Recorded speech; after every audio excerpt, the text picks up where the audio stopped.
Hi guys, Randy here at RT on Twitter, and this, of course, is earnings season. A few weeks ago, a friend of mine passed. Quite surprisingly, it was a bit of a shock to me and pretty much everybody who knew him, I'm sure. Andre Burnett.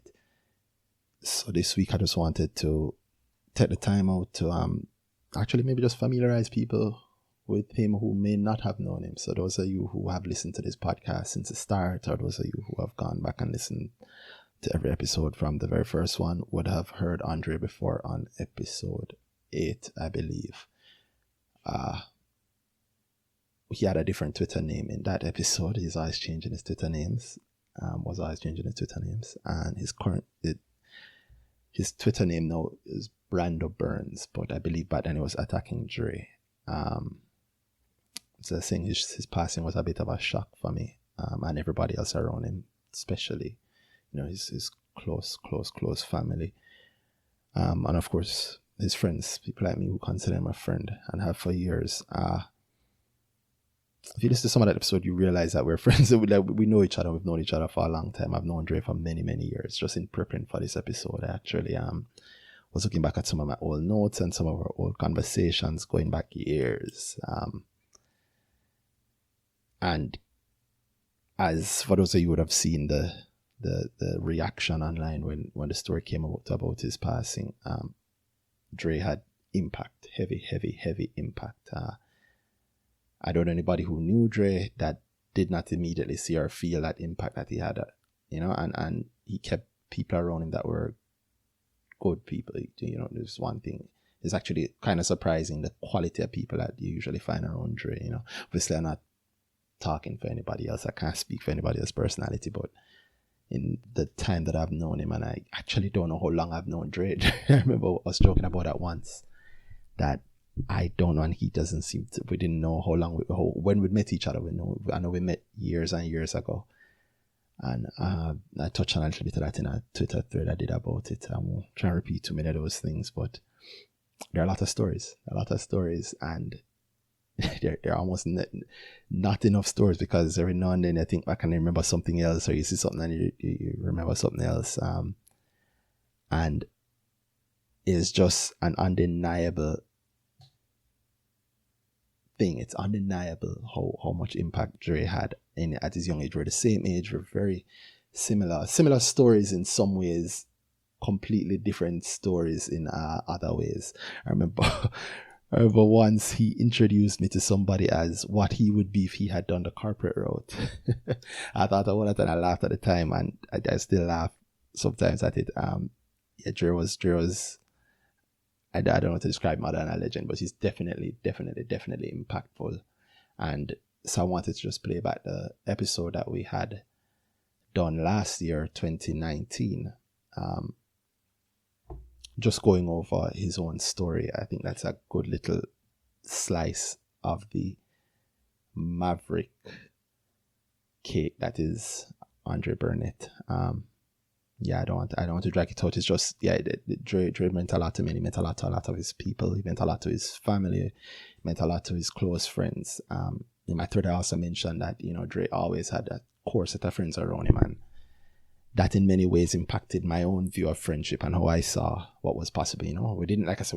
We had similar stories, if you want to look at it like a story arc, in that we were born around the same time in Jamaica, grew up around this in the same way, we went through the same sort of things, but not we're not like twins. Dre grew up in St. Elizabeth, Balaclava, went to, as he always proudly said, Monroe, that school up on a hill. And he kept a core set of friends around him from then till now, and that was always impressive to me. As was his way of dealing with his family, his wife, his daughter. As long as I've known Dre, I've known of, well, back then it was his girlfriend, and no, she's his wife. And of course they have a daughter together. And it's just impactful.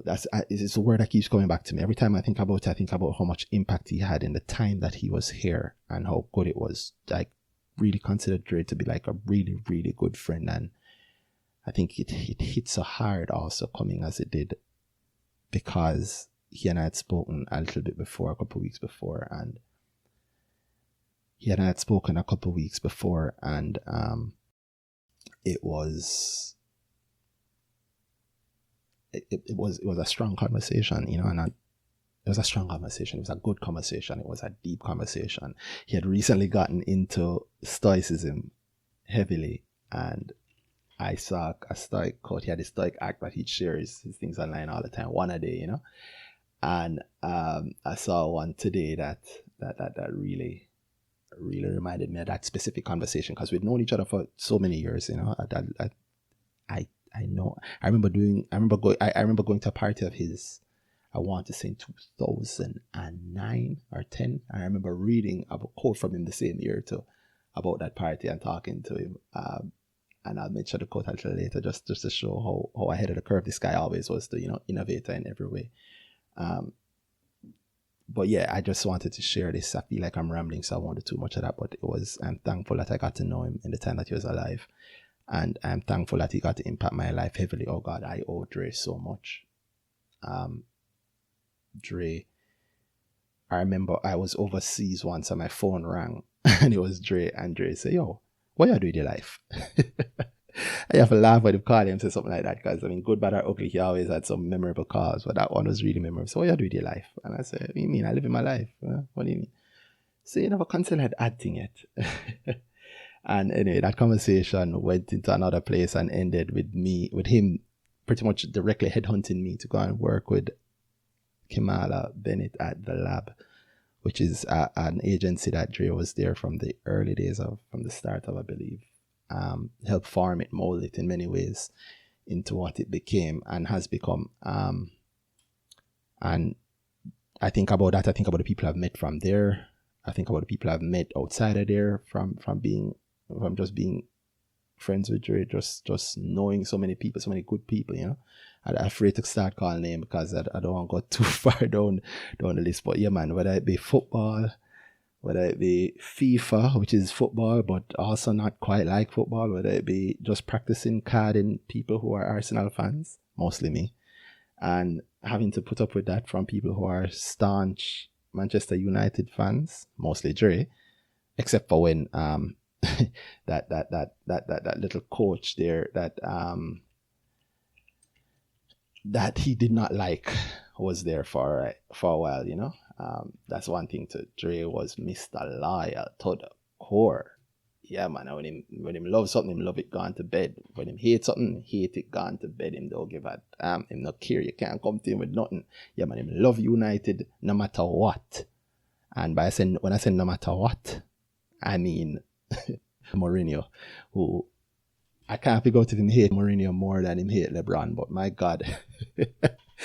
Yeah, I won't turn this into too much of a story though. I'll make you guys listen to the episode. I hope you guys enjoy it. But yeah, when you listen to it, after you listen to it, just listen to the mind. Think of the mind that came up with these ideas and is going through these ideas. You know, Dre has always been an innovator, and oftentimes we don't recognize our stars and our innovators when they're here, but it's so very obvious when they leave.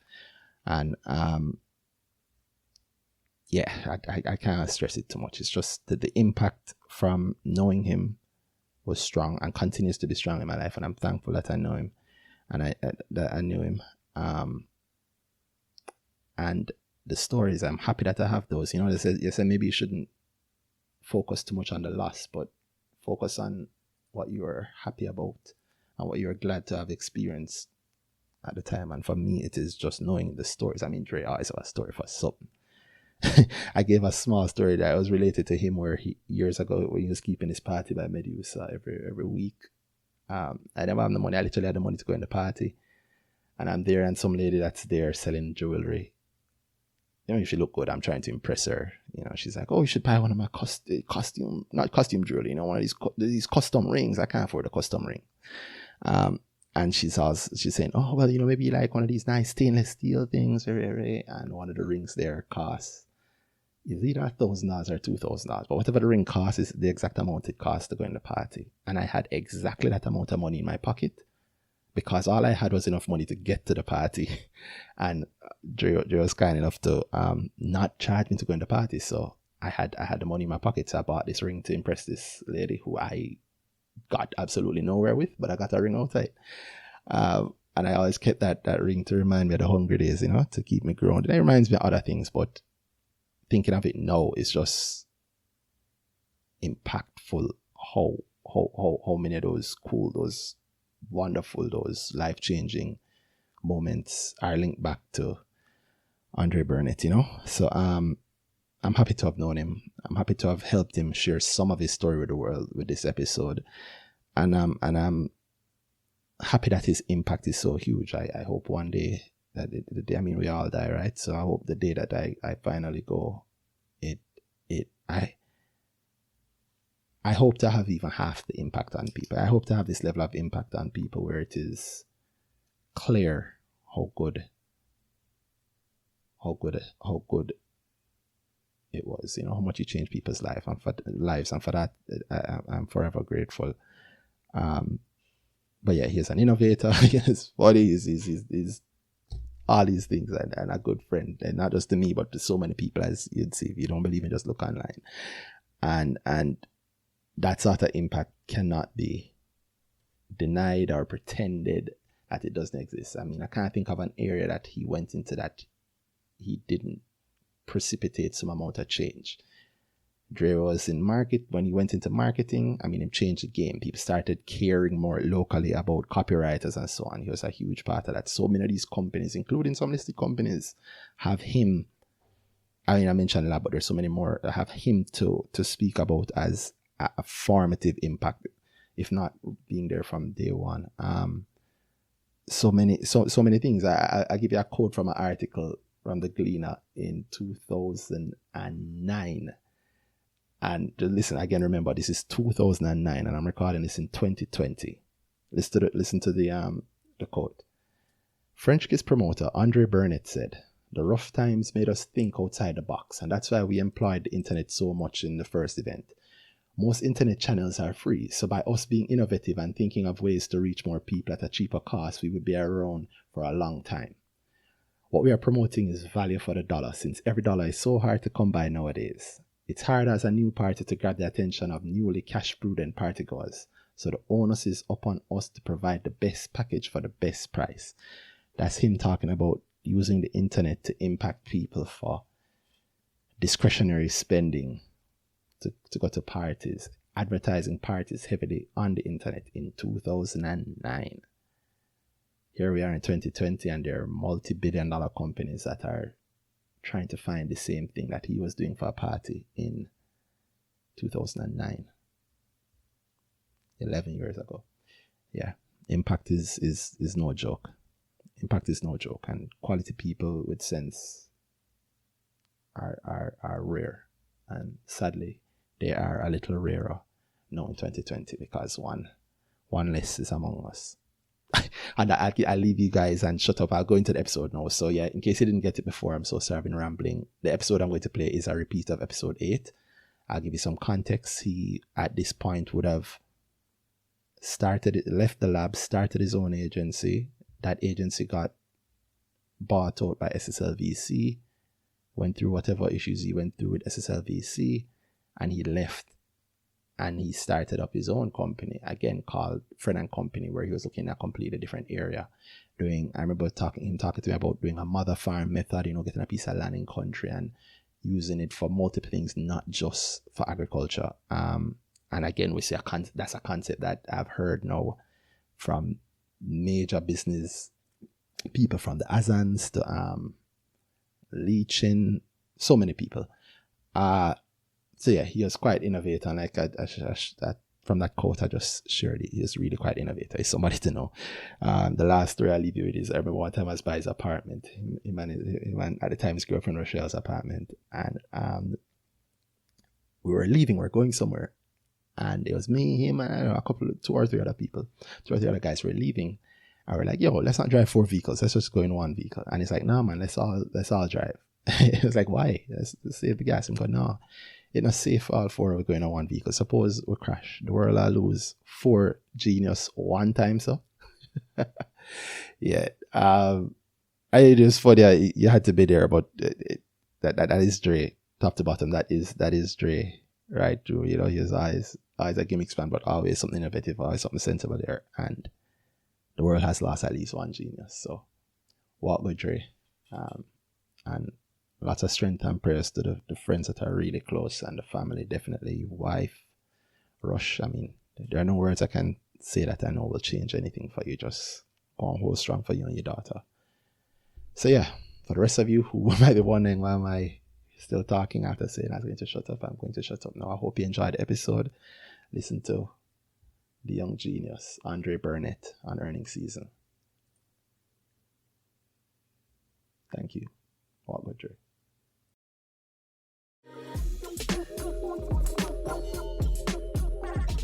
Hi guys, welcome to another episode of Earnings Season.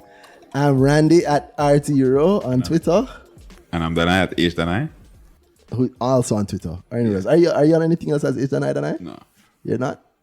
Alright, that's cool. That's a dangerous name. And this week we have another guest. I know people like when we have guests. We've had some really good guests. I just wanted to amp up the pressure on this guest so that they know how high the expectations are. I think our most listened to episode, or second to most listened to episode, certainly the fastest riser has been our episode with a guest with Ran. Yeah, with Ran Strong, 5 Silly on Twitter. Big up Ryan again. But I just want to know that the bar is set really, really high so that we can bring on our next guest who knows how high the expectations are. And that is, what I call you, your proper name or your Twitter name? I mean, you have to start with my proper name. Your proper name. All right. The government name. The government name. I'd like to introduce Sir Andre, Mr. Andre Burnett, CEO of Fred & Company Limited. You know, we're going to abolish them kind of titles.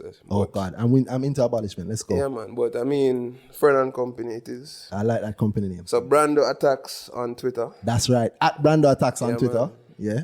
It's the bandit from Balaclava. All right, but happy to be here. Like, I'm impressed by what you have going here, Randy. I mean, I, for one, hate on you a lot. Registered hater 101. Like haters ball number one, you understand? Like, I'm just there, like, I'll hate on Randy to my friends, I'll hate on him to his face. But I'm impressed because it's one thing I know. Once Randy knows what he's talking about, it's very hard for him to get his teeth out of it. Yeah, that's true. That's true. If you didn't know what he was talking about, somebody would have mashed him down a long time. Oh, they have tried. Yeah, so, I mean, I'm happy to see because I think you've been talking about this podcasting for about 2-3 years now. A while now, yeah. I've been talking about it. Yeah. Big up Band Productions again. But man. Big up the guys here because, you know. Yeah, it's been good to be able to see a lot of things move from talking about it to it being in front of us. And not even me, because big up Bam in own dream. Bam built this from little to nothing. A laptop with friends, I think. Well, two things. I mean, I hadn't met Danai before today, so I mean, it's a pleasure to meet you. The other thing is, Ryan is not a bar for me. You understand, man? So Damn. Bam! Yeah, man. Wow. I mean, we have to understand that you have different leagues. I mean, everybody's playing ball. But some people are just playing on a different league, you know, so while I respect Mr. Strand, you know, I just wouldn't put him on my ballot for the best in the world. Oh, you know? my! Oh, wow! Wow! I just wouldn't, but I joke. Big up, Brian. Yeah, man. I do that. Right, look like him signing the haters contract too. I do that. Oh my God! But thank you for having me, guys. I appreciate it. Man. Yeah. Because, and for people who don't get it, before I start seeing say you guys have a war, I should point out that we're all friends. Dre does know Ryan. Ryan does know Dre. I mean, they laugh it out over a drink, I'm sure. But please I don't want to see no incorrect news about that. For sure. Yeah, please. I like when people get the news accurate.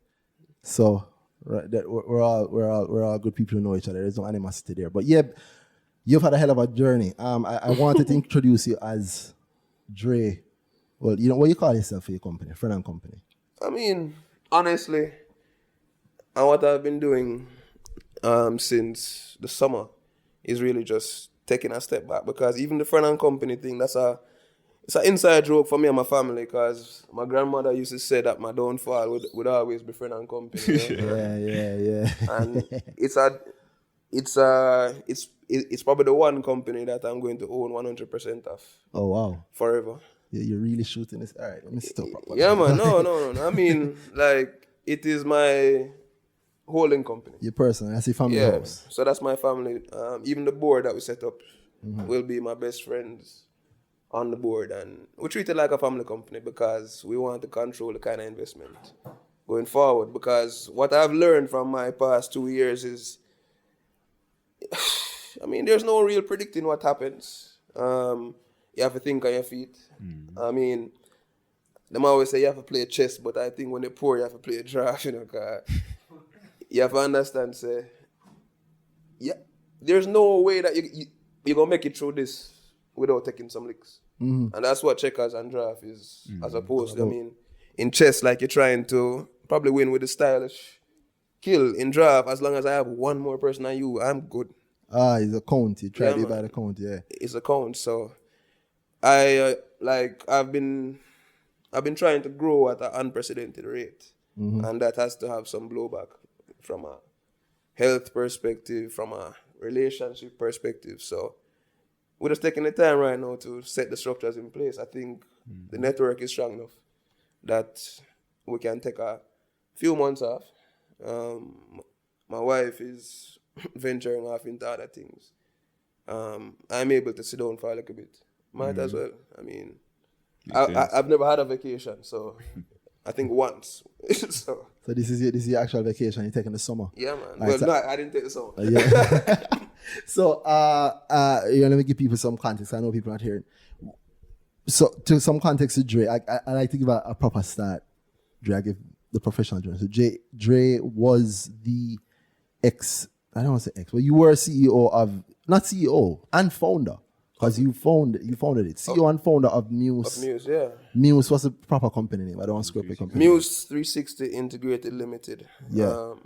Which we put out to the market as a full service agency because that's what we needed to. I understand. I don't want you to go into the story. Oh, I want to sorry, give the people my some bad, backdrop. my So, bad, yeah. so it was Muse 360. People who do their homework would know Muse 360 was one of the companies that was bought into by venture capital company SSLVC at the time in late 2018.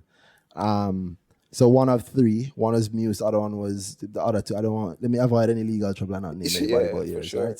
So it was one of the companies that was bought into. He took a stake in the company. He there for a while. I mean, SSL's stories and our story that people can go into it. You can check it out. It's out there for people to see. But the point is, I know what people remember because you recently, up to this year in 2019, you left. So you resigned from that company. And that's just to bring people up to speed. So you resigned, take some time for yourself, started out your own thing, which I like. I know you mentioned some ventures. I know this because I read it in the press. So like everybody, I'm a virgin, but I can't see him all the time. So Yeah, I'm have to look at a clean up to see him. But yeah, so read it in the press. So you left and you started your own thing, and that's where we are. So I just wanted to bring the people up to speed so they weren't lost. For sure. But I mean, it seems weird to people, and my personality is one of, I mean, I don't complain, so people generally don't have any indication that anything is wrong until Something's off. Until I just say, all right, this doesn't serve me or what I had agreed to in the first place. And I mean, there's a lot of blowback from doing something like that because people don't expect you to get up and leave the company you founded. But I remember when the notice came out on the JSC, everybody in the room started looking around and say, "Why you leave already?" Yeah, man, it was a big thing. Yeah, it was a big thing. I think for a lot of people. Big surprise out of people. Yeah. yeah, and I mean, it wasn't like there wasn't means to make it not be that big of a surprise or not structured another way. But I'm an aggressive businessman. Everybody knows that. I stand very strongly by my principles in terms of what was agreed to, stuff like that. But I will say that the one thing that drove my decision more than anything else, and that's probably the only thing I'll speak about, was, we saw financials in the news. And You saw financials in the yeah, I news. mean, like, we saw financials in the news, and I say, yo, Jono, I can't really deal with this because, listen, me as a young youth will have a business where most people think is nebulous at best. You see me? Marketing and Generally, intangible and them thing there. Can't afford for people to think, say, yo, this youth is just like a terrible businessman. You see me? And in that sense, it became, remember, we already gave up 51% of this company to make it work. 51. 51, yeah. So therefore, there's a huge sense of emotional detachment that it takes to do that in the first place. And that's because of the same thing, meaning, you know, it's a risk. But yeah, it's VC. Everything is a risk, you understand? So the deals, but the company and I are just not a good fit. In terms of a long-term solution for what we wanted to do. And we made a lot of promises to the people who we brought in.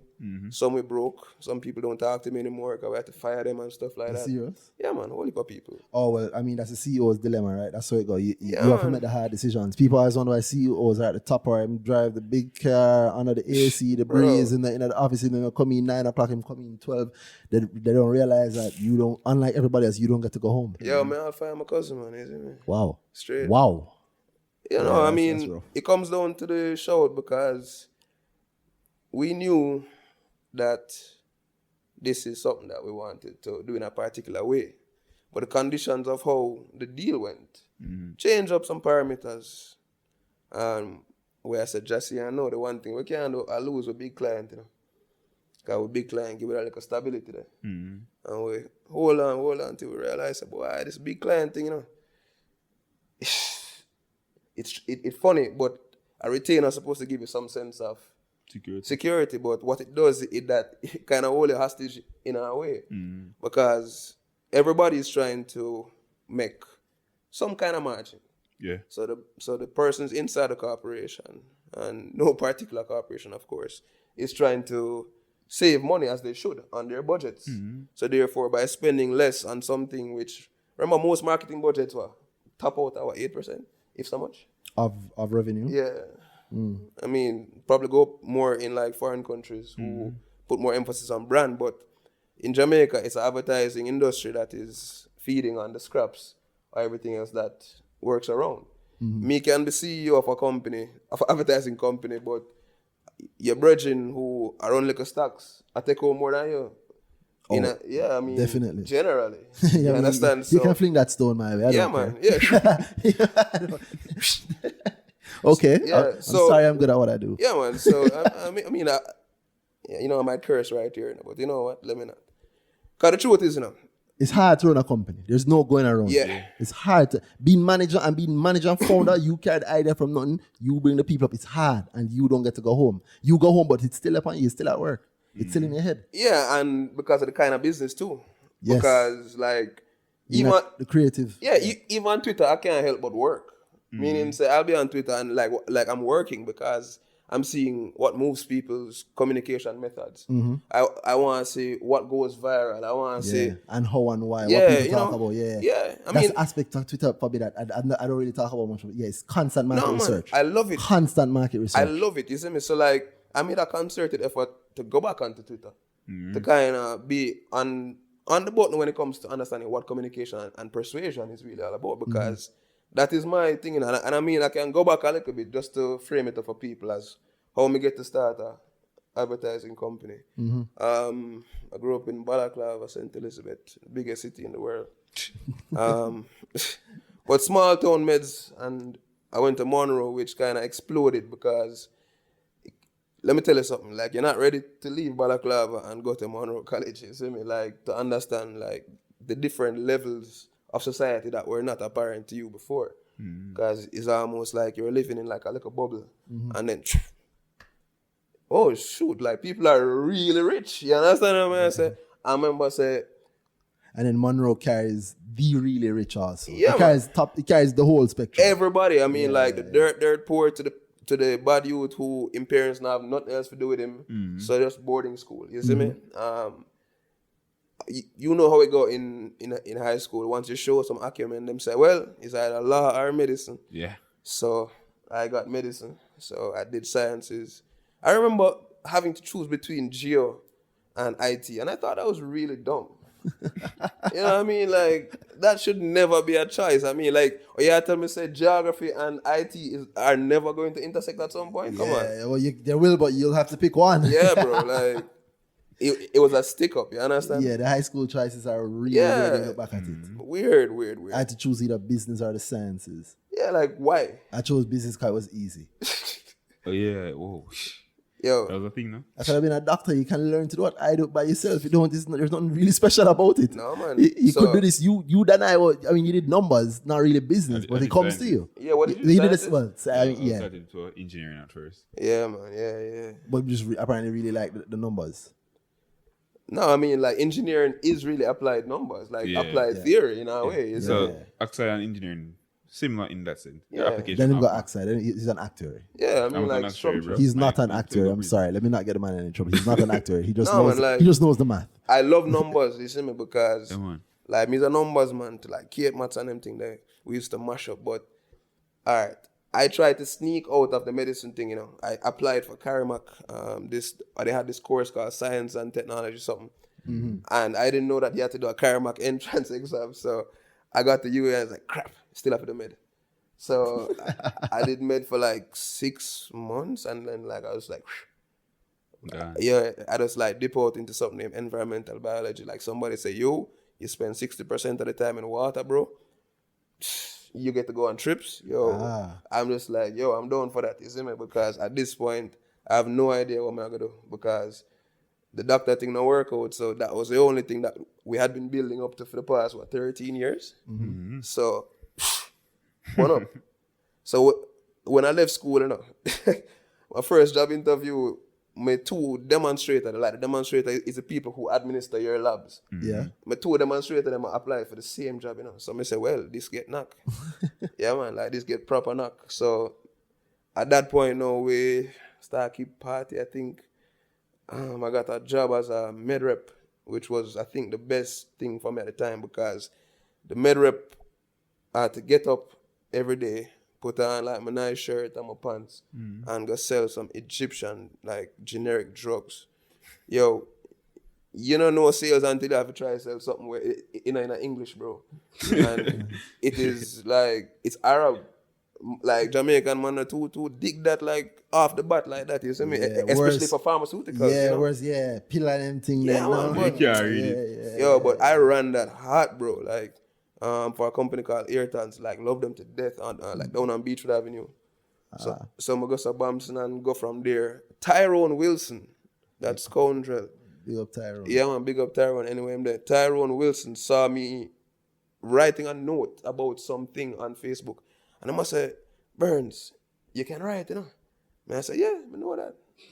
And I said, no, man, you can't really write. And I said, well, from ever since, because, I mean, like, I never have TV in my house till I'm about 9, so, I mean, you better read it. So, Tyrone called and said, yo, I want a writer for my magazine, because them time they hear something named E-Zines Limited. Yes. Yeah, man, and immediately, like, me one of them, man, they were me sure. So, something, it's not something I want to do for a very long time. The med rep thing, all right, I know the island pretty well now. The next thing. So I was with Tyrone for a good while, like about a year. We grew that. I was writing all the magazines. Them time it was hot because them time the Tyrone I sell like crazy. And I think that actually got me a lot of start, you know, with talking to rich people and not being intimidated by rich people because from school, Monroe, rich people, you're used to them. Secondly, Tyrone's thing was called Your Money Easy, which I think is a precursor to this thing, you know.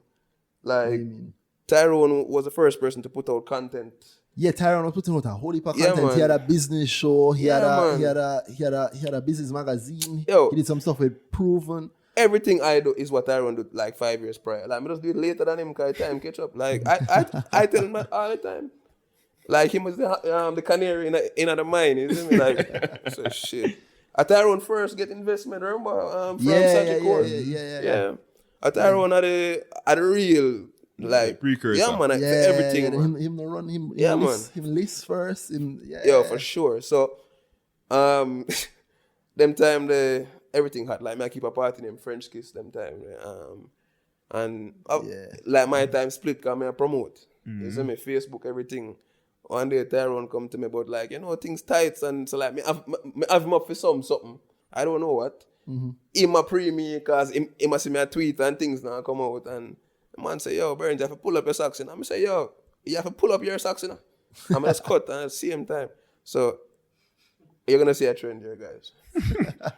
You see me? Oh my God. So, but a far me and Tyrone are company. You see me, like far. So like Tyrone understand me. So far meaning that me. You can ask him this. And me come up with a tagline, call Tyrone for what was it, Guild Treasure? I think it was. Yeah, Oh man. my God. A long time me I do campaigning like that, brother. You see me? So I think Kimala called Kimala Bennett from the lab. Big up Kimala. Anyway, she there. So Kimala called Tyrone and said she needs somebody to write a documentary for her. And him say, well, I know a guy that can write anything. And Kimala is like, no, that's crazy. Because you know Kimala. Yeah. And Kimala is like, no, that's crazy. Nobody can write anything. I said, well, try. So she met me and I end up writing her second book, The Young Entrepreneur's Handbook. For her. Yes, how to man. do a business. Yeah, That's so- actually a great book. It's still in. Yeah, man. So No, okay, no, sure. that's her first one.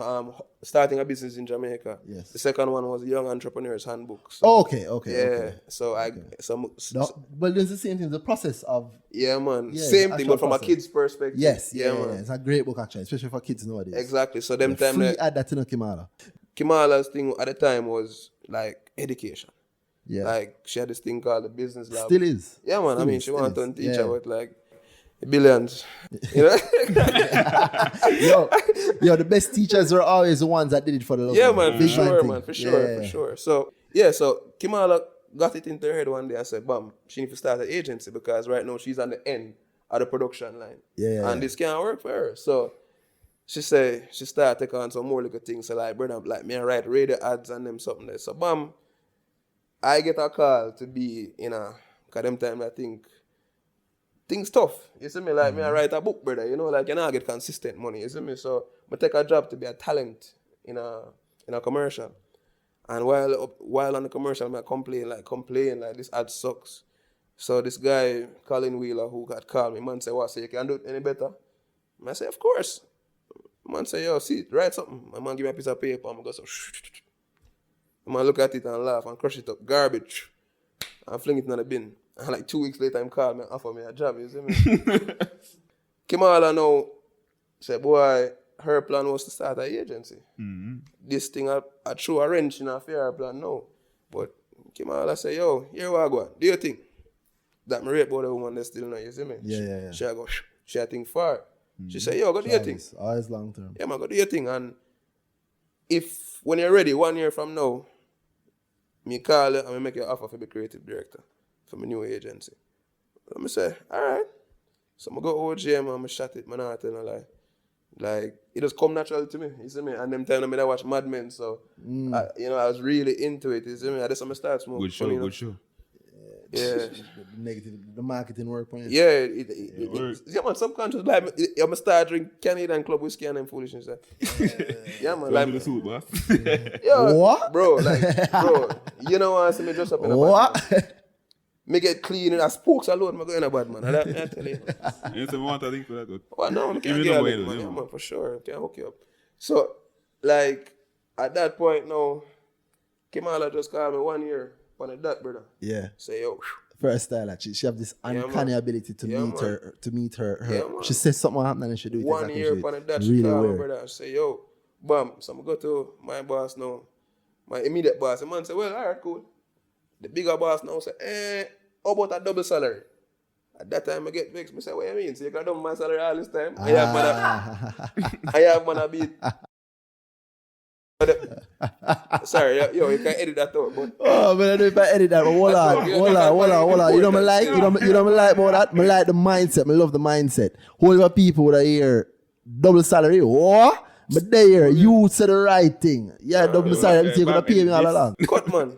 So, I mean, them time, bro, like, I will live some weird money life because, like, them time, like, Remember the Marley Road days? yeah, man, like, on Marley Road, like, we're never sure how I do these things, bro. Like, we live on Marley Road, so right now that we have brand new Civic. Yeah.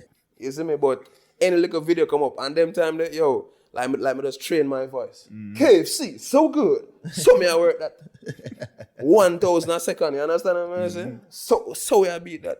So when Kimala called now, we say, yo, profile jump, we say, creative director. Straight up. Yeah, man. And bam, like on the ground, me and Kimala they on the ground them time there. So ramp up from there now, like 6-7 clients later. God no, me tired of it at that point. Yo, I swear. Yo, me done. Like at that point, me do banking, food, telecoms, rum. There's no other big something left to do at that point, brother, except politics. And I have politics in my head, but I can't get to it, you see me? So, I say, yo, Kimala, I can't do this no more. Kimala said, Dre, so I hand in a resignation. She frightened. She said, you serious? I said, yo, I can't take it no more. I don't want to do advertising anymore. I'm a cut. And of course, that strained the relationship somewhat because, well, I had a plan.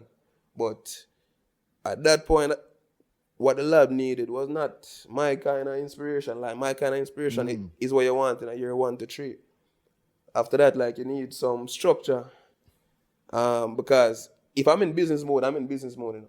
If I'm in creative mode, I'm in creative mode. And creative mode, a business about budget and them something. That is true. One of the biggest, there is the constant fight between marketing and finance. Yeah, man. In corporate. Constant fight. So, I don't think there has to be a fight, but... No, there doesn't have to be a fight, but they don't trust people like me who can think out of 2 sides of my brain. Yeah, because that means you have to pay 2 fees. Yeah. so it rough right there. So like I say, yo, I'm not gonna do something different. So I took on like a road project to market something named Adrenaline Power. I was running Flow Super Cup administration at the same time. So that's when I realized that I like the idea of things that I have to figure out for the first time. So like the first match, I was like at sea. You see me, I had like 3 walkie-talkies. I had like bunch of little kids running up and down. By the last match, all right, can't do it now. A man say, you want to do it next year? No. Like, hell no. You leave that. So why you leave that? I mean, The that stress level? it's not practical for my mindset. I mean, I have my mind around it. Like me come out of the hot production days, you know. Like me come out of the Clara versus Digicel days when you produce 4 commercials a day, you know. Yeah. It's a mess because you never know when somebody might change the price, so you have to shoot 3 commercials just in case. You know want to see the amount of unused commercials that we have on them thing there, isn't it? So want something long term now. Yeah. So Campari called, I think Sky Vodka called, and I did a project for them in the Caribbean, and them say, yo, you want to bid for Campari? And them say, Campari, because I've been working on Campari for a little bit now. So them say, yeah man, national project. I said, national, what? So I say, I'm incorporate a company same time. Like immediately, because I think I did do the Sky thing as a sole trader. Yeah. Incorporate as Muse 360 and pitch for that, you see me? And Big up that. I like that again, the mindset. You get a good idea. What? You get a proper hustle. The first thing the man go do? Structure. yeah, man. Like, Yeah. So you know it. You get it. It's business. Yeah, like I know it all come to that, you know. So I mean, like Randy, like I present myself a particular way for a particular way, isn't it? Like for a particular reason. But when it come to understanding just what make things go forward, like you know, when the man them come to you and say, "Yo, want to give you a contract, but you don't have a business, you don't have a TCC, like you know, nothing like that." Nah, man, you're in trouble at that point, man. So the idea was simple. I understand advertising, like down to a T, meaning say, me I'm a scientist, like I can't turn that off. So when I come in our system, I start try figure out how the ecosystem work.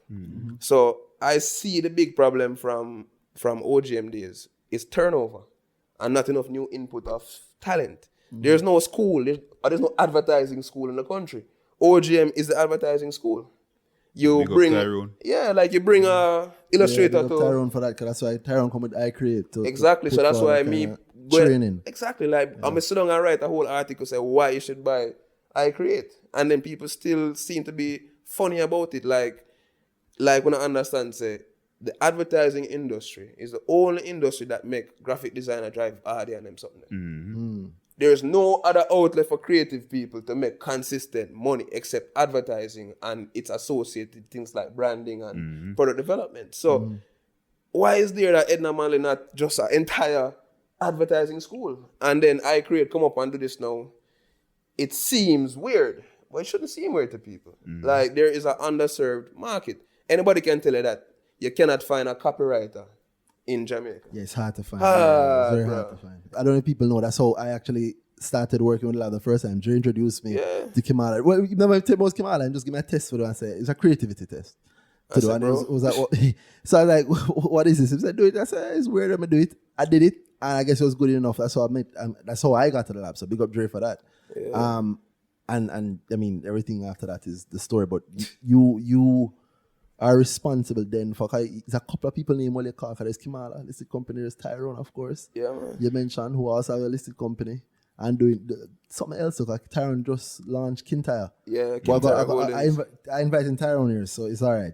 I don't want you to talk about Kintyre. I want Tyrone to tell us about Kintyre. For sure. But big up Tyrone for that. So it's just like how Kimala is a whole heap of people Kimala boss, you know. Yeah, The man. same way Yeah, as a whole man. lot of people I see you doing the same thing. I see you carrying a whole heap of people. And that was a part of the stress for me, though.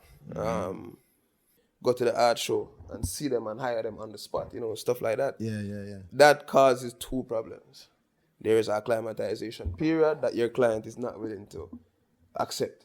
The second part of it is generally you feel beholden to these people, like, and they are your people.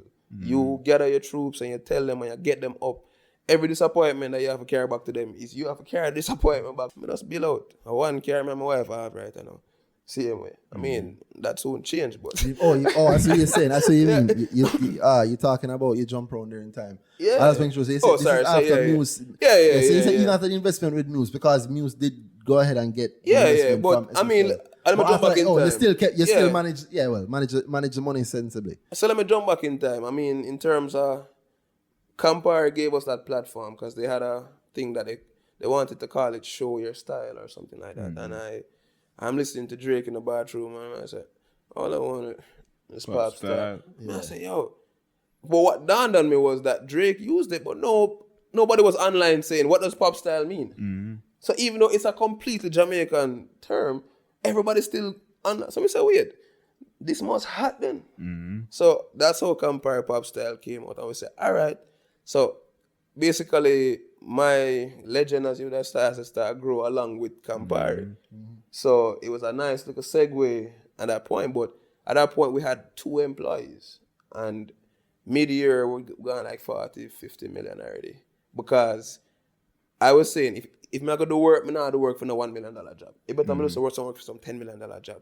All I have to do is just be the booking agency. So 2 employees at the top, and we just use the freelancers. Because remember, we have the same problem where some man just don't want to work in an agency. Some man just don't even like the sight of an agency because them traumatized. So my system was just remote in a way, or getting a co-working space like in Barbican at the time, and so everybody just forward. And that's how it worked it. And that kind of volume attracted 2 things. I mean, at the time we had interest from about 3 parties for investment. Why the one that we took was most interested was because it was a segue for me to get into PE, because that is my goal. Because I start focus on PE. being private equity. Private equity, yeah.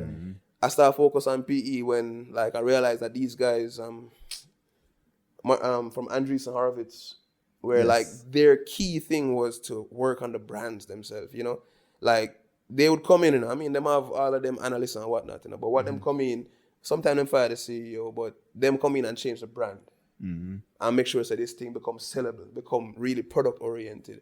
And that's what them leverage as their equity holdings, their knowledge of growing a big brand. So I said, but I grow a big brand every day. I mean, like, what you talking about? So why I couldn't do that for a larger chumps? Like, why I work for the 8% of the pie? Why am I gonna fight every other man and step on like a grapevine? Big up Alex anyway. Why am I gonna step on Alex? Because like that's what the system fosters.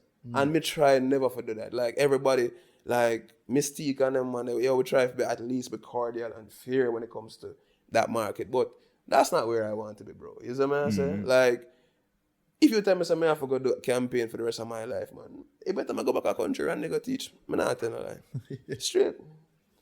Because like that segue into PE is where, because when man enough disrespect will get us creative. Once man here say you're creative, man, I take it serious again.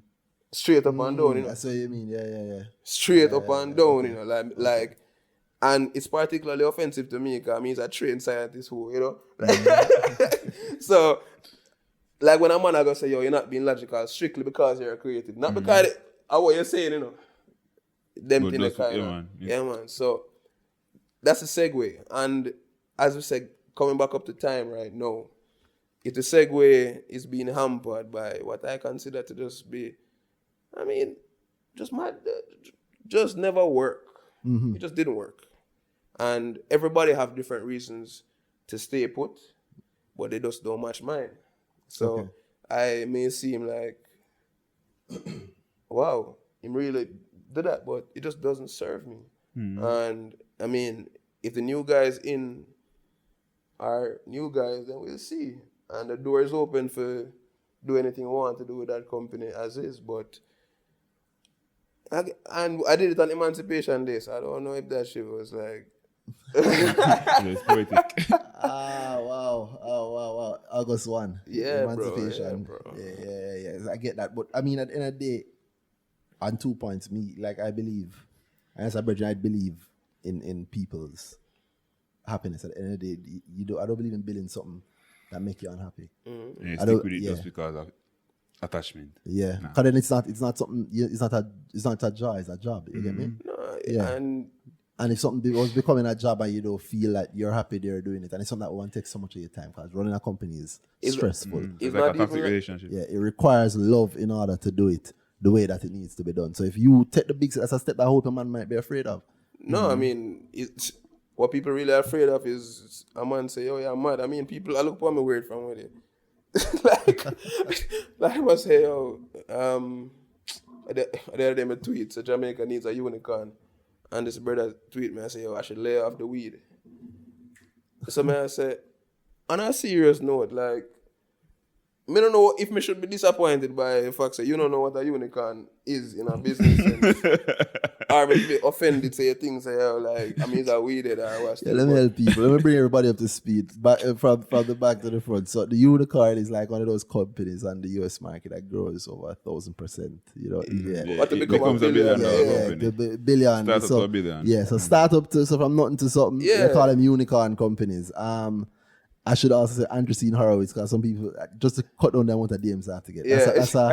That's a private equity firm in America. They do a lot of tech work, so they own everything from I think pieces of Facebook to they did the Skype deal. to they own that shaving company that the black guy owns. Dollar Shave? No, that's the The white other one. Oh yeah, the other one. Yeah, I know. The one that the big boys bought out the other day.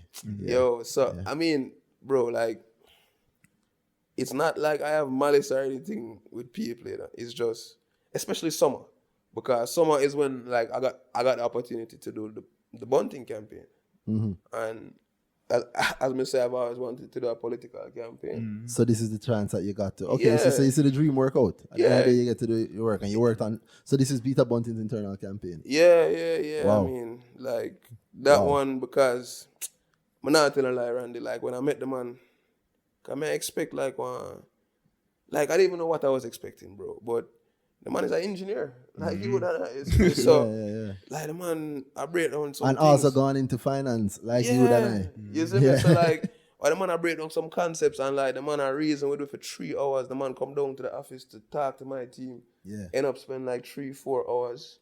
So every week have a good bunting story. Yeah, boy. No one is opposite of Ryan, right? Because we recorded Ryan on the day when that election happened. Yeah. But even before that election, I think what's important is to talk about what went into that election, because a lot of people don't know that.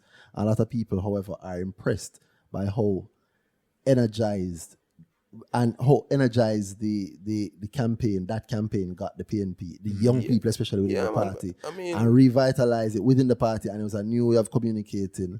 It was a new way of presenting For sure. leadership to the people. For sure. He did a big deal, I think, by moving away from some of the old ideas that don't necessarily fit. No, I with mean, the he's a nowadays very thing. practical man, you know. So, like, Yeah. Nikisha Burchell, who is his chief of staff, like, she's, I'm like 30, I don't even know, I wouldn't presume, but she's young like us. So, she brought us in. I mean, like, she took a big gamble because we came in backpack shots and stuff. Because, like, I saw where they get militant from them time. They, beer shots where I wear. And Same out. Yes, that be. yeah, and they took a chance, but Brad Pascal, right, who is Trump's communication chief, right? Most people don't know him, but Brad Pascal is one of the two people that tweets from Donald Trump's account. Yeah. You see me? So that even that layer of surrealism, really, that people think that it's always Trump tweeting, but there's another guy there. That kind of messes with me a little bit, right? That's how that guy. I don't want to go down. Yeah. I can't go down that road. That guy he makes typos Yeah, like Trump. exactly. Every single thing, like the voice has to be on point. So, Sorry. Well, I obviously don't know, yeah, but he has to. it is thought of that there are mistakes that aren't mistakes. Yeah. So he deliberately makes a No, mistake. yeah, man, for like, sure. what Like a Trump they like speak in a certain Yeah. way to send a certain message. For sure, bro. Like, so even the all caps thing. So Brad Pascal had never done any political work before Trump. So he was like, there's fundamentally no difference between selling a product and a person. So that emboldened me, to say, yo, fundamentally, especially the fact that what we're trying to sell is, or create is a movement of, like change. So symbolism becomes important, the rise, the arrow, all that stuff. Design plays a big part in it. And why it was so important for us now is because we can show that creative can change the future of your country. Meaning, say, a poor campaign don't make you stand up and take notice. Because all we did in a Dana, Randy, what we did in a bro, like, and you can see it, like, Nikisha from the front, because she's a social media guru. Yeah. And so me is more of a traditional media kind of leaning kind of You guy. gotta cut your teeth on You see me? billboards and so on. Yeah. So of course me love billboards. So you have to put up a billboard out something there. Highway. I don't even remember whose idea was that, because that's my thing, me don't care where the good idea come from, Once me hear the idea, there is nothing that me come up with in that campaign. In terms of the name of it, the slogan, nothing what me actually come up with. Well, you acted like you acted like the creative lead for a company. So And the I guess it's funnel. in your blood, yeah. So you did the same. You put together the good ideas to form a good creative. That's message. it. Yeah, and in time wise, how much time you get to that? Because usually you get a lot of time to work on campaigns. and whatever. No. Like, that was quick, bro. Like, that was, like, hit the ground running. And you did this while you're supposed to be also going through the stress of the SSL. Yeah, man. At them time, I would have, like, draft up the initials, emails, and because I had offered to buy back shares and stuff. And In Muse. Yeah, So yeah. you offered to buy back the 51%. yeah. But Yeah, I but mean, 51% they have control in. yeah, So they and can, board control and all kind of things. So it was more of a symbolic thing, because we're like, listen, man, it's simple. If me I give up 51%, me can't worry about the same thing when me that worry about when me have 100%. It's as simple as that. Me can't worry about 100% and I take on 100% of the risk. Remember, say, even when we got the investment, man, like, it was a struggle between, pay these bills or put on some money and save. But remember, bro, everybody here say you get investment. So everybody I come knocking, everyone I say, I remember, these are contractors that sometimes you even have to pay cash, so you kind of know what kind of transactions them the way I deal with, right? That's a bad man, you see me? Like, the industry that we're in requires people that understand the industry and understand the nuances that it's people-based, bro. What you put into people is what you get out. And you see, if you put in uncertainty and them thing that, then you get out uncertainty. And I am just more decisive than other people. but then you even mentioned the percentages. How because we did have had 51%, which I left you 49. No, that would have left me because we had another partner. So, like, I was down to like 20 something, you see me? Wow. So, Associate. yeah. So, that's why I said there's not much incentive for me to go through the pain. Yeah. And I mean, it got to the point You don't where, feel like your company anymore. I mean, that was always the agreement. It's not like me I tell anybody, say, me change my mind. But me I say, the circumstances Then is it this. feels like a job. Yeah. It does feel like a high stress, high paycheck job. Yeah, and I mean, That's how I would see it. Yes. Yeah. To me, 25% of something you're almost locked in. Do you still own the 20%? yeah, I still do, but like I'm willing to go back there and create an agency, hire, structure, and leave it alone. That's how much we disagree fundamentally on what the business should do to make money. What do you think it should do? What's your vision? Products. Hard product. Yeah, man. When you say products, what do you mean? What kind of products? Products and services, because all right, the deal is for them to get back security. Because remember, you're investing in pure people. That's dangerous, as you can see. Yeah. The only way to reduce your risk is to use the power of those people inside there to leverage hard things that general people, like to see. You see me? Like, so let's narrow it down as far as t-shirt. If you're going to get you with them for design t-shirts and sell them, that's even a better plan, long term, than trying to get clients. You will always run into the same roadblock. After a while, people just don't want to work on the same client over and over again. There is a limit. That's the curse of the Yeah, creative. man. So Like, I didn't air quotes, but yeah, the curse of the creative. At So some point, you just need to move away from that. Yeah. But if you only have a finite amount of people inside of the industry because there's no addition of new influx because there's no school, then you have a problem. So, like, products, and let me tell you why products is the end part of it, because how we structured the entire pitch to even get investment in the first place was Tyrone's model, content. A content move products, So set up a content network, get the attention, and leverage the attention. So that's why we bought a stake in Nightly Fix. Because Nightly Fix have over 100,000 subscribers on YouTube. They're big. And most of those are from the diaspora. So already my mind said, well, if them money I talk to foreign, who else want to talk to foreign? Grace must want to talk to foreign. So that's how my mind working, because again, I'm a biologist. I have to see the ecosystem. You see me, like an engineer see the structure. The chemist see the particles and how them something there. He's a biologist. I look upon an ecosystem. Who I gonna eat from what and how it gonna flow back around to me. The problem is it's hard to explain that shit to people. well, I can understand that. Yeah. I can The understand vision that. in your mind and you can't share it. The secret is to care heavily about the product, heavily about the side, the part of the product cycle that you are involved in or pushing, but also ensure that on the back end you handle the business, because you're right, after a certain point it does require a lot of good faith. It does require pumping money into something, hoping it works. Yeah, man. So that's why, like, for example, Which is why it's important who is behind it. So for you to be doing that, seeing that as your vision for the thing, and then somebody who is pumping money to you and then pumping money into that, they might have, if they're not on the same page with you, man. And trust me, we're just not on the same page. Because I say, generally, bro, and even it happened to my friends, your brain just lock off when you're marketing, because you feel like, say, yo, it's some hairy thing that, you know, like you pull out of your hat or something like that. So like, I'm going to picture already, brother. It is. Yeah. It's just that's how it's made. No, but I know all of that, but like, all right. It's not just pull out a hat. Well, you and I work differently. So it's very funny. We work similar, we work differently. So I'll let you go. Go. So like, because he's all right, so environmental biology have a whole heap of data collection. You have to just look on bugs and count them and foolishness. I know foolishness.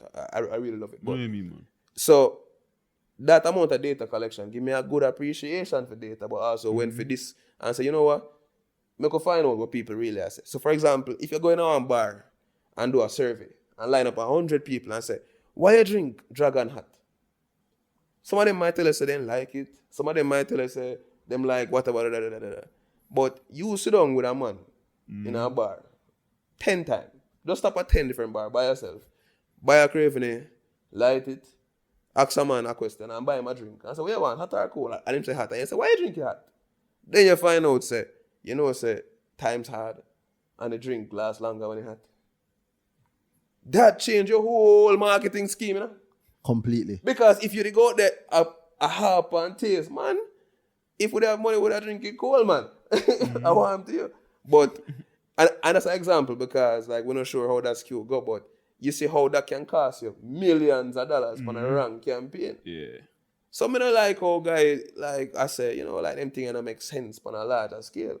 We understand, say, if our principle is if we can grow a small brand into a big brand, why we can't take a good, decent company with a little brand, create a big brand out of it, and say, come guys, we're going to the market. Because now your brand match your product. But there has to be a little part in which the brand gets involved. And that's where I want to come in. That was the structure of all these things. Because when we come in a brother, I say, we reduce risk. I can buy a piece of our events company quick. But let me tell you something. There's nothing you want to lose in business like credibility. You know, I go to a man and say, yo, 30%, the man agree, handshake. You come back a year and say, well, we need 20,000 US to do this thing that we agree upon. Well, you make a deal, like you make several deals, bro. Like, dog, like last year, I have this thread on my Twitter of stuff that we did last year. Yes, I remember that. Yeah. The man made me feel bad. Coming out, I have nothing to do. We never have nothing to do that year. Like just things that we're doing while doing agency work. Yeah, Meaning separately. because that was our mandate, brother. We hired people for side projects. Meaning say, call it say we forget cabbage January. We get cabbage August. Wow. So therefore that changed the entire outlook. So we are on a hot, brother. I thought I hire some man to do some long-term things, but them end up do some short-term things. My client, I say, yo, we're going to fire you. I said, just see, I know me, I work 3 times. We lose money upon like foolishness because those people is not brought up. We work out of one house in a New Kingston, brother. Them time there. Like, my brother couldn't pay my brother lost his roommate and we just move in and run the office out of the right house. Right? So we keep things low and tight, brother. Because half of our rent is much cheaper much cheaper, brother. Yeah, so you manage your expenses. And the internet was super fast, bro. You see me? So, and there was like a mango tree out back. Yo, it was crazy. So I saw we run through the year, brother. Hot, like, by the time investment come on, like, now it's time to fix this back now. Restructure, fire off a bag of people. And that rough, because them same people that you work with have Man.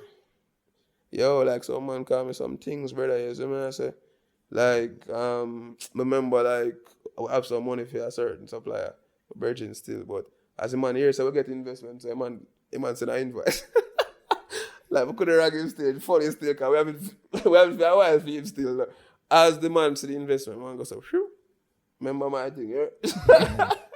So, can't wrong him. You have to go for your money. Yeah, man. So, this a year now, brother, like, man, I talk best of times, the worst of times, because on the personal side, like I talk tragedy, like, people are dead left, right, and center, like, you see me, like, family and friends. We have a rough year. Yeah, man, like, so, like, at the end of the year, now, I'm going, like, about 30 cigarettes a day, them time there, you see me? You have to watch that. Yeah, man, yo, bam, hospital. Like lungs collapse, all kind of foolishness. Yeah, man, just lay down. And the stress. 7 days, brother. Stress So like, so my doctor goes on and she hold my chest and she say, yo, stand up and walk around the room. So she put the stethoscope, I can't hardly pronounce the word there. And she say, yo, how are you walking around? Like she say, yo, you have the chest of a 60-year-old man, you see me? I say, well, I guess I time to lie down. And like, my wife jump in, brother, and my wife. Yo, big up management. Yeah, man. Real management. Big up management. So management just go work, you see me? Like management quit her work because she used to work at Toucan, another agency. And she go run the agency and she get it for run like a real agency. Because them time there. So she hire and restructure. And by the time I come back now, just bag of things, brother. You see me? Like little things, board this, board that.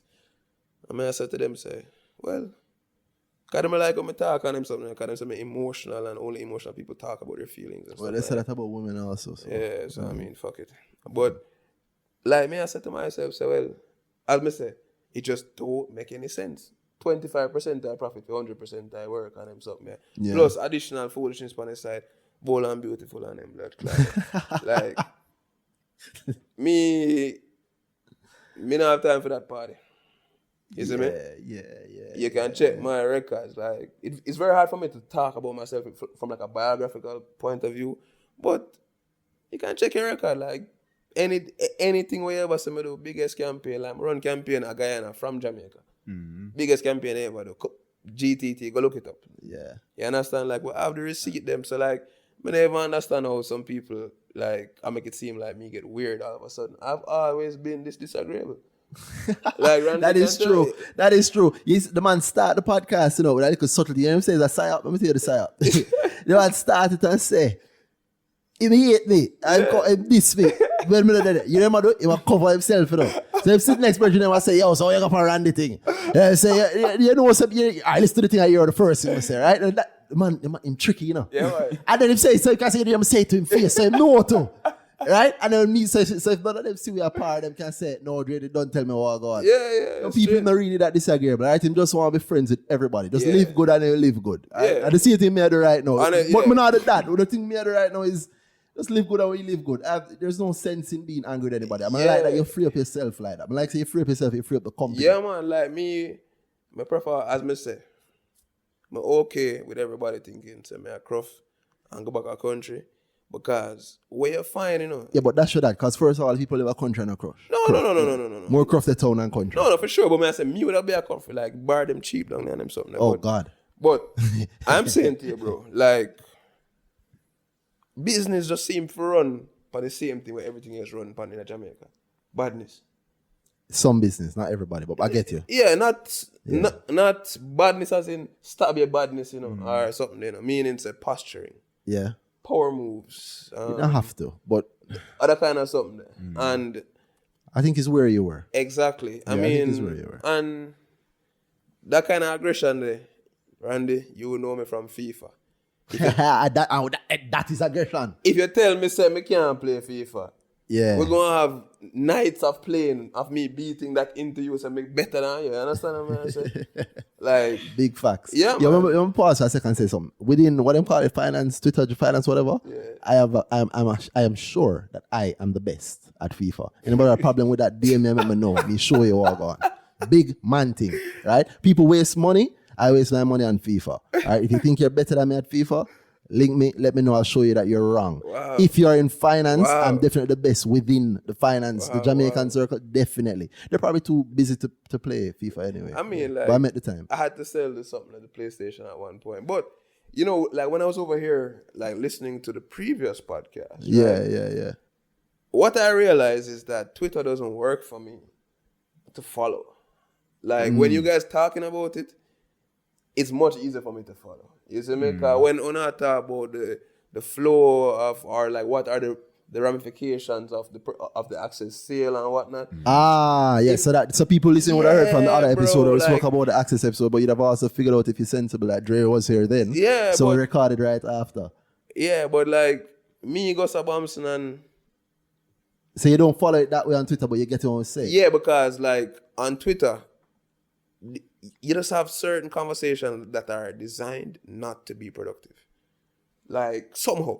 Meaning it's almost like you have some people who say, say, boy, Randy up to something, I like it, Yeah. You see what I mean? I'm sure. So bam, we are gonna try to figure this thing out. And it's the figuring out that slows down shit. Yeah. The worst part, you know what it is? Well, I think I must be annoying to people. It keeps looking like what I say I'm doing is what I'm doing. Yeah. And we can't figure out what the thing I'm doing under. It look like him deliberately, like him say, if him doing something for pay, him do it for pay. If him do it for free, him do it for free. If I do it for charity, him do it for charity. But we can't figure out what the thing underneath where I try get money for. It look like him really do what I'm saying, man. It's fooling them so much, dog. I can't figure it out how. If I knew all along that this would work, I'd do it long ago. Here's the secret. I'm literally doing exactly what I say I'm doing.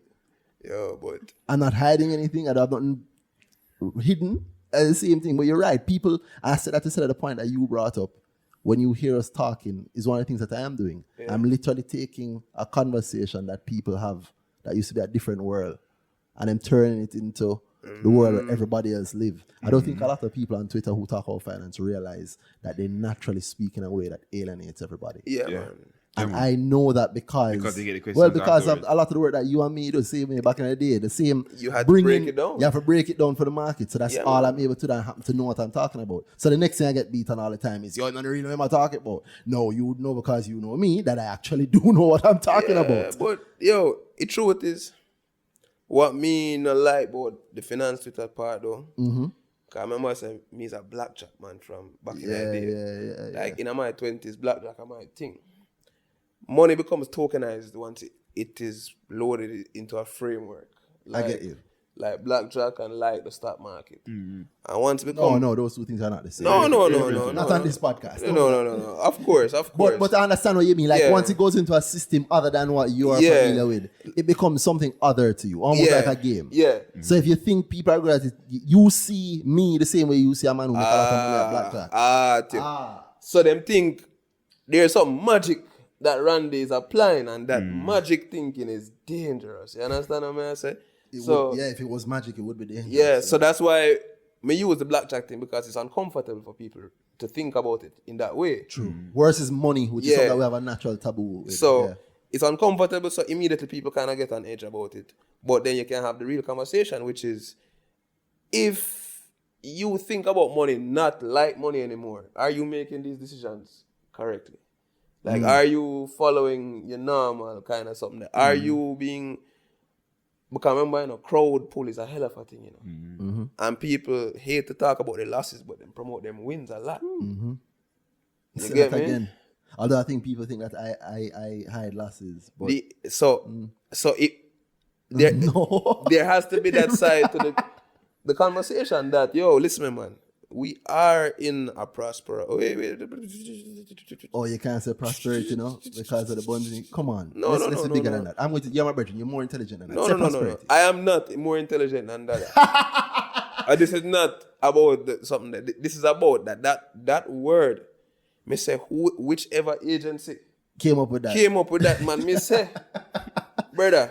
Because I hate that Jamaican Yeah, politics is like that. You know, Yo. man literally won't say it, you know. Brother. He not say, all right. Because you can't propagate it. Yo, listen me, man. There's a song by Juna Gang. When the man say, no more suffering at all.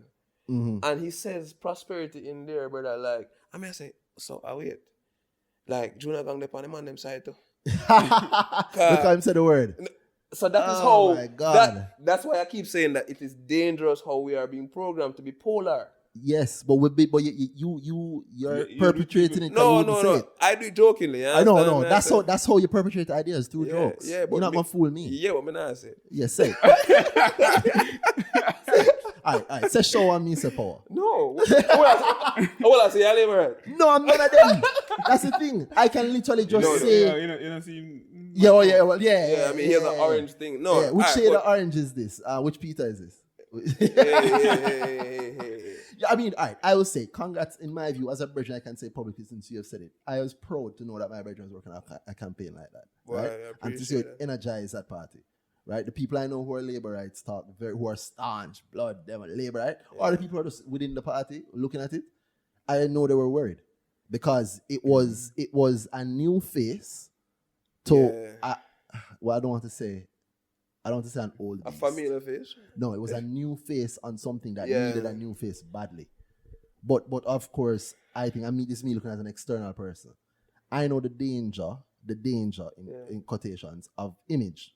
But I know the power of image also. And I know that historically, at least, I mean, I was born in the 80s, grew up in the 90s, just like you. Yeah. We know, say, we're born come here about Black Man time now. Yeah, and we man. hear, say, Siaga evil. Yeah, So we know the man. power of an Of image. suggestion, Of suggestion, right? Yeah. And Bunting, I think, was framed in such a way to bring youth, vigor, but sense, but business-like. Which was, I think, a match to what the For real, JLP man. has been bringing in terms of that, right? With the prosperity thing. Not See, I just said it. with prosperity, but not just that, with also the look of how Yeah, no. the everything look has of been how clean. things Everything are has built. been Yeah. up. You know what I Yeah, mean? even the things that are bad Yeah. are handled in a way that we haven't seen before. Yo, So I don't brilliant, bro. Like, I don't see right now anything coming out like that, right? What you brought, I say to that brother, so I have to tell you officially, congrats, because that campaign and putting it together and having it delivered in such a way, because yo, me not see one ad on TV, you know. I heard it was there and I hear the things Yeah, on TV, man. but everything I see through my phone. yeah, man. WhatsApp, Twitter. So like that's the power of like the framework. I say, No, that's the power now. yeah, no, exactly. And the power of the framework, you know, because as me say, the boss he trust his staff and his staff trust we. Because even though I'm not call my people them name, because maybe them not too comfortable with something, but like the people them who work on this, like me attack, them go all out in terms of trying to see if them could have really influenced it. Because you know what I mean, I found it so even the man them on the setup for the show, them man they start talk politics, and I think that's important. I think the middle class don't talk politics, and it's silly. Yes. In Jamaica, the poor people and rich people talk politics. Yeah, the ultra rich and the ultra poor Poor, decide everybody goes. I mean, like that doesn't make any sense. So I was glad when my team took part, and I say whatever result, I just think so. I just kind of happy. Say nothing, no big riff or anything like that. Everything is good. yeah, It's good. yeah, I like that. I like that. Yeah, Can like fix. big people, bro. You know? I like that. I love like that. So I like that new face that things has been happening. Like I said, I was really proud to see you bringing that. And then and to know that that's something that you do. To me, I consider it a successful campaign. Definitely. So yeah, so to see that appreciate him it, to see that him get that sort of effect, and that's coming right after you would have finished a rough time with the whole SSL exit. No, I mean, we're just doing it. All right, but that's the thing, you know. I keep going back to the fact that we can run a whole heap of multiple things because of how we're cultured to run different campaigns. So, I mean, and just to kind of show, like, where we are right now or where I am. This friend and company thing, as I say, it's an inside joke because my grandmother thing. But can we apply this creative power to some other industries? That's the question I ask myself, you know. All right, but then let me ask you some hard questions. So let me ask you the hard questions.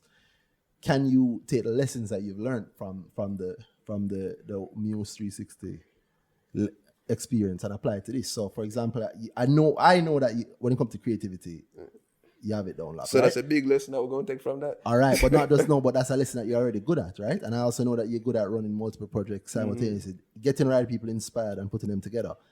What about the hard side of things, the numbers? Because you started by saying that you were, like you woke up and then you see the numbers. That Frank to me here say you and me find out the numbers same time. right, and you're within the company. So what lessons have you taken from that in terms of looking more on the hard part of the company? Because at the end of the day, the financials are the company. So that's where it went wrong because you give up the hard part because you say, that's the deal.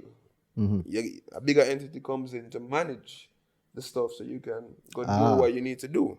So that's the first thing and it's not like give up like we don't know what go on, you know? Like there's no responsibility that I would absolve myself of, you know. As CEO, You can't do that. But there's no way that I would agree to not me picking who is my accountant ever again. For example. So one of the lessons you've learned is you more direct control over who handles. Yeah, man. Who I mean, handles the and the bigger thing is that I don't think I will act as a CEO for any of the ventures. Yes. I don't think I'll go act as CEO. I mean, in any future venture. no. But if you're leading. It don't matter what you call yourself. It's Exactly. like Musk, it doesn't matter what you call yourself. Exactly. So what's your issue with the title then? No, it's not a title, you know. It's like I keep selling. I'm gonna say it on air too.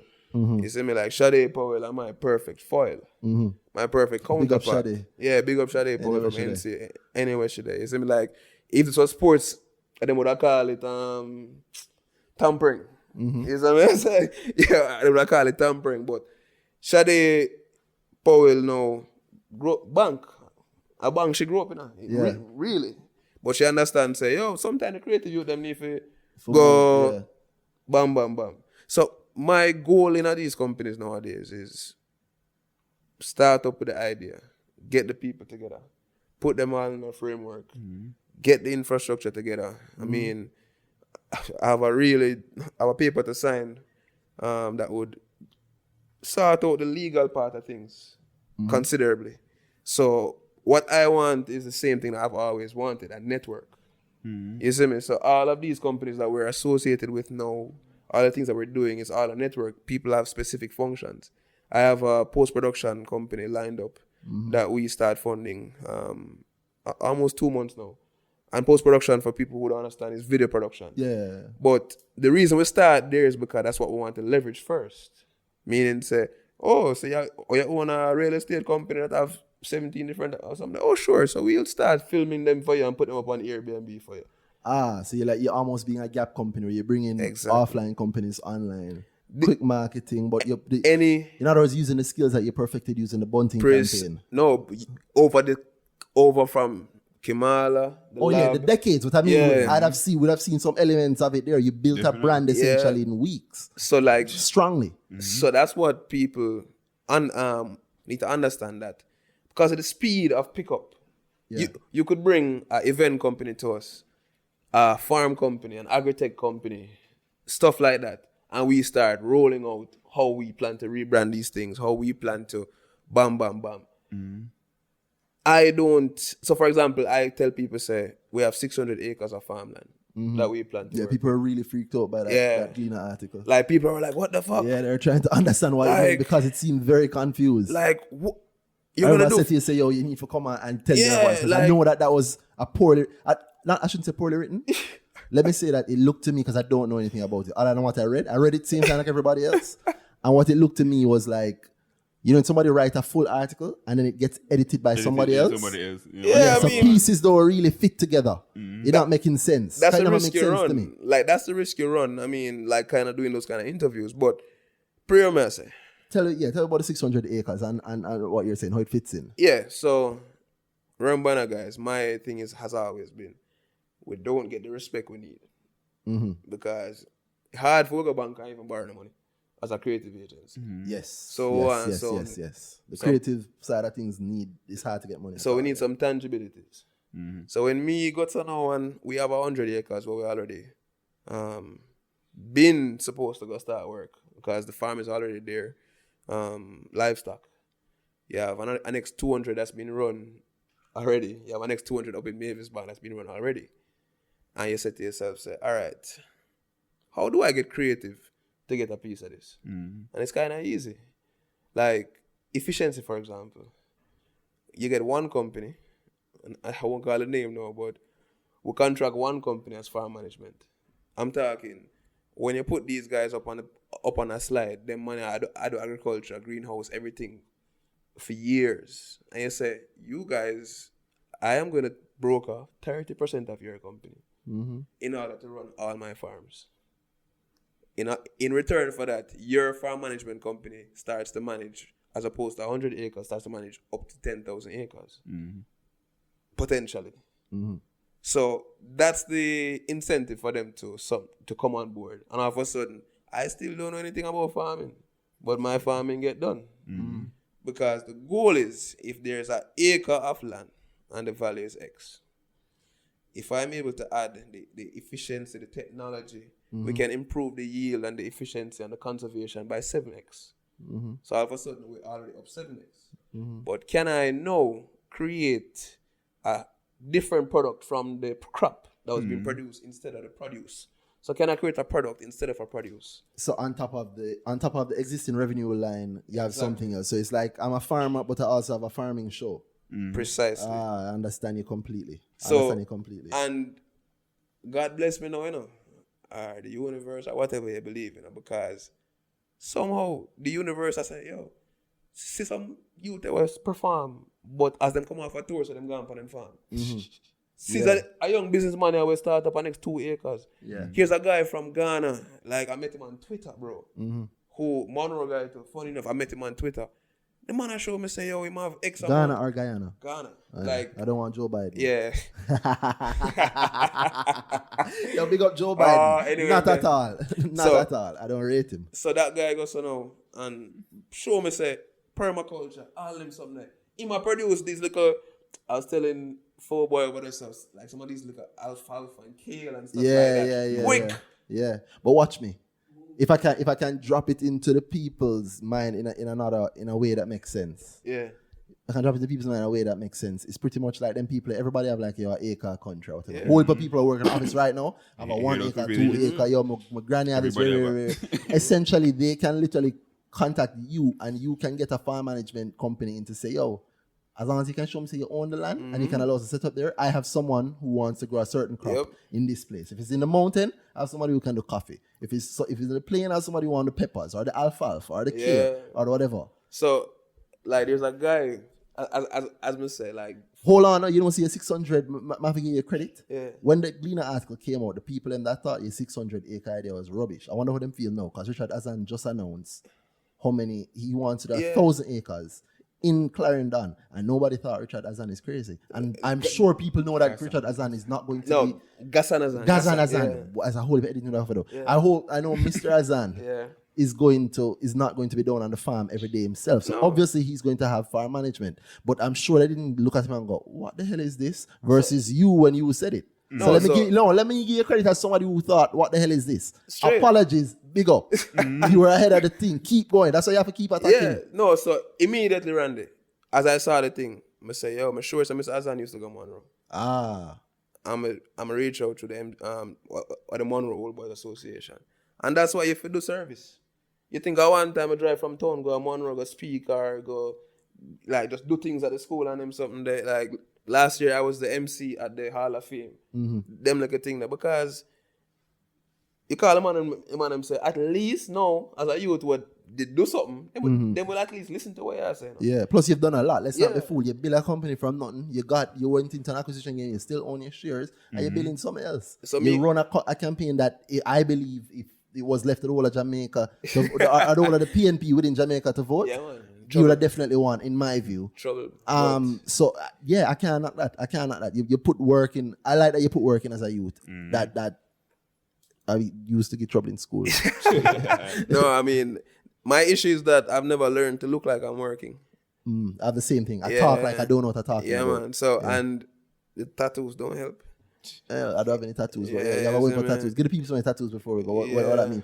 Is that I see you have a tattoo? People are not looking at them. There's no video for them to see. Yeah. On your inside palm, that look like, is that In Time? That Justin Timberlake movie? Yes. All All right. youth. All right. So here we are going board. I want to know, but man, I'm most So important. to tell people, it looks like a digital clock, but all of the digits are saying 8. Like when a clock totally maxed out. Yeah, man. So in that movie, your time is stored on your hand, Yes.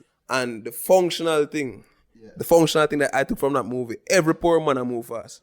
Too fast. Every poor man I move fast. Yeah. Every rich man I walk slow. You know what I took from that movie? What that? Time is money. Yeah. Yeah, Watch man. this. That movie's real life. Right now, Yeah. it's such a good metaphor. But the rich people are moving fast. Don't get me Yeah, wrong. man. They take the time to slow down, but they are moving fast. Yeah, but like they're moving fast mentally in a way, And or they're like, making every second count. They use all the time Exactly. heavily. and they're being present. You understand what I say? So like even that message, and I say, I am okay with the repercussions that I get for acting a certain way or behaving a certain way, not using the Queen's English whenever I feel like and them thing there. Because me remember one time I go over a client and I have my nice little boots and a t-shirt and some ripped jeans. A lady pulled me, well-meaning lady, don't get me wrong, and she said, "You think you're fucking Kanye West? Wow. Come on, man. These people need to see you. You're a young man from country you have to represent." And for like 3 years, I wear a nice button-up shirt. And then one day I say, "Yo, you know what I feel like I'm rich."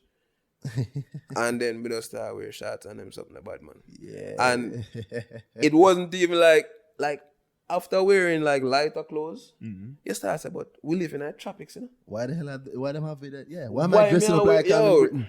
Like me, I say, tropics we live in there, you know? And as me say, like, don't get me wrong, you know? It's not like me don't know so them things I wear to people, you know? My mother finds it very, very weird. My mother complain all the time, you see me? I say, so we understand that we present a particular way and we're okay with that. Where me not like when me sit down in a boardroom now and me do my slide them and you still not take me serious. Because them a judge the look and not the sense. yeah. Yeah. So me know say I'm me sign up for it. I get it. So therefore me go farm them. Because But not going that way. yeah. Because even a farming, if some of my brethren have a brilliant idea for real estate right now, where him say, yo, if you can raise 600,000, we'll cut you in. If you can raise it. Sir, Jamaican? you're mad. Oh. Let me tell you something. If you can reach 600,000, don't get cut into anything else. Do something, do something on your own. No, man. I mean, like the raise, because the thing is with my thing, like, the friend and company thing, Yeah. my grandmother them always say it, and it was always true. Friends hold me back. You see me? Hold it back. Yeah, man. And it's not like a bad hold back. Oh, because that's kind of hurt. No, like then keep me in check. Like if I was a single-minded youth, me a billionaire long time, man. But some boy get crushed. Yeah, man. Some boy throat get cut wicked. You see me? I say, and not really. I mean, like in business. You see me? I say because, like, bro. Remember, say them time that we in with the clients, them like. I get you. Because the quality what you know Yeah, for man. it's hard to pull back. I said the same thing to you publicly on Twitter. When your thing came out publicly, say you stepped away from SSLVC. I said, yo, at the end of the day, what they've lost is the brain of the company. Yeah, anybody can have a body, but very few of us seem to use our brains. And that's the leverage that, and it might sound, I mean, anybody can take it how, but that's the leverage I had in my head, knowing when I sign over 51%. I know say worst come to worst. They still need you. I mean, no, and they even still need me. No, worst come to worst, me cannot leave. I get you. Yeah. Yeah, like worst case scenario, everything goes to hell. I can just go and sit down in my room and write some articles and survive off of something there. And remember, you know, brother, all when I have money, I eat sardine and them thing there, you know, just to practice, you know. My style, Yeah, man. You know Just my to keep style in shape, already. you know, man. You see me? You know my style already. Look one way no matter what. Yeah, man. Manage the lifestyle. That's the Yeah, most man. important. The guys who have been listening to this episode, you haven't heard any investing info. Let me give you some investment info today. There's one tip you get from this. Manage the lifestyle and everything else can matter. It don't matter how much money you make. How much you spend is what dictates how rich you are. Yes, sir. Yeah. Every now and then I take a picture inside the bus to show my friends that, yo, I'm taking the bus today. I'm absorbing the poor. Oh my God. You sounded very privileged, Dan. Yeah, man. You sounded very privileged. You sounded very privileged. No, man, Very you have to privileged. grow on yourself. 'cause Yeah, constantly. Yeah. Never I try care to be too much far because away me from like, say, anybody boy, else. me Yeah. don't need- No, but I don't even Yeah. own my own car. But I mean, the car too much to say, boy, if you take bus, take the bus sometime for us. Remember, say, yo, you know, reach nowhere. no, well, it's like, Yeah. I'm Stay a broke. countryman, so I'm going to deal with the bus thing, you know. Yeah. Like, and my parents never say me come out town for take bus, you understand what I say? Oh, well, yeah, boss. When you leave town sometime, you hear them talk about rich and switch. Yeah, if you man. actually get some money, it's easy to No, man, start like, to feel like you're switch. So it's always good to maybe Yeah, man, grow on man. yourself. So nothing wrong with that. no, man, let me tell you something bad, man. Well, you said the same thing. Can you say you'd rather go back a ball go teach? Right now, All right now, right. I bro, said like a because, CEO of a big thing, an ex-CEO and current, I don't know what you call it, a friend and company. man, here what I say, man, Randy, we have figured out that us, men, women, coming up right now, yeah, like, we are here generally now, say, in our like a space where it's weird because the value systems change. Yeah, what has matters back in the day. Yeah. Yeah, it's weird. Even now, my mother, I can't explain to her what I do. No, it's impossible, brother. Can't So, explain to her what I do. Franz with us. I have big up Franz every time. You see me? Like, Franz said, he said one day, said the value of real estate was 88% in the 50s. I know it's 51%. Right? Like, just the sheer, like, the world economy, like, how much, like, real estate take up. It's going down. So he must say, what's taking the space? He must say IP. Like, Yeah, IPs are IP's a killer. it's, IP's a killer. It- IP's it's an as unfair simple as game. that, As bro. I'm on record saying IP's an unfair game. Yeah. yo, like, Yeah. the IP game is where it's going up. And guess what happened? And if I rap soon, this have to come across. Yeah, so actually that's a Yeah. good point. So let me say thank you to the listeners. We're gonna wrap this one up, but I've been Randy at RT Euro. And I'm Danai, H Danai. Yeah, this has been the earnings season. But Dre, tell me your username first. Brando Attacks on Twitter. There we go. I don't want any badly. I want you to end the people.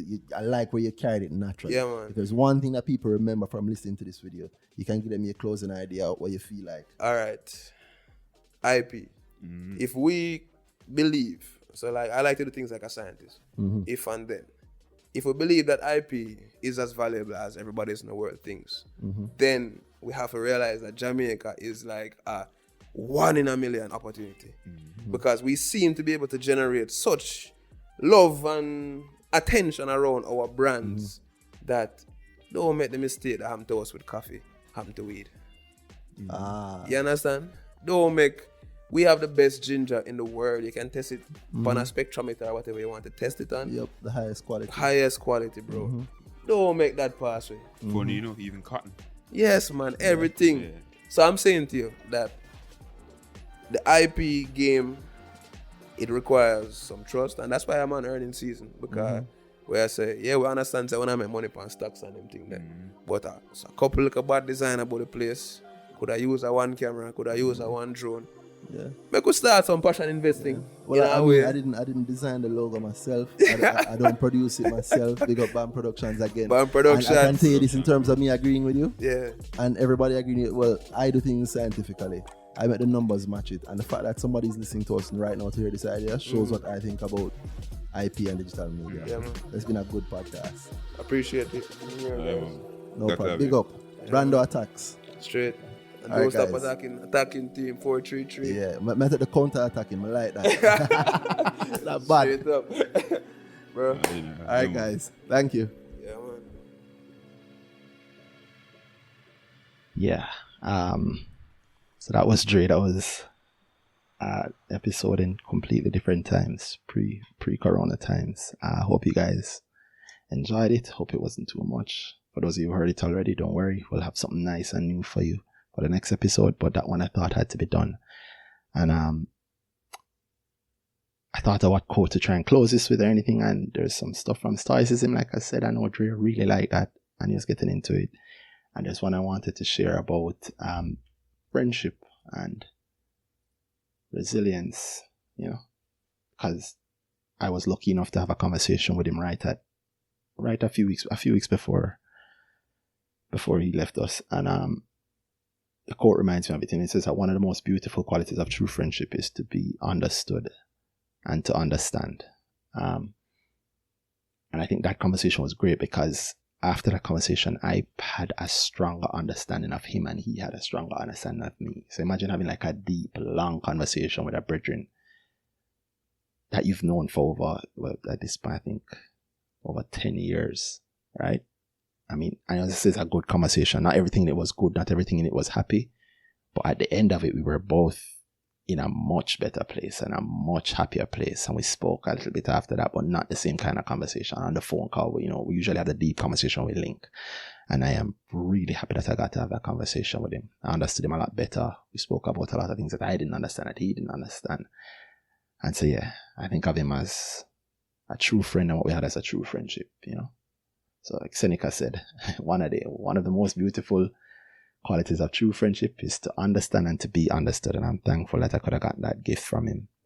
And I will leave you guys with the one quote from him, his Facebook from years ago. So I say Facebook, it's from years ago. When he was creating his Facebook, you have to put the about section in. His about section from years and years and years ago was, "I'd like to be remembered for the things I did when I was just trying to do my best." Definitely remembering you for that, Trey. Big up. Walk good.